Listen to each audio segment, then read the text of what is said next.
bude líbit on, tak si užijte video na chvíli, ale stopku, aby se netrapil tu chvíli.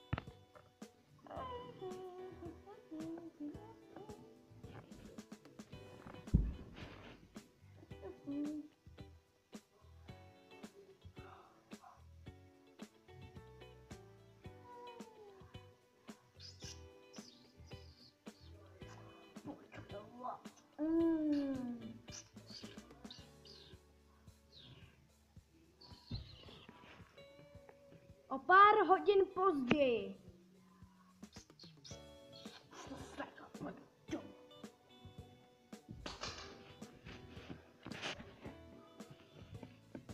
Doufám, že jste si užili tohle video a doufám, že se vám líbilo.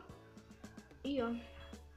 Tak to a doufám, že prostě víte co. A naše heslo je pojďte si užívat změnu!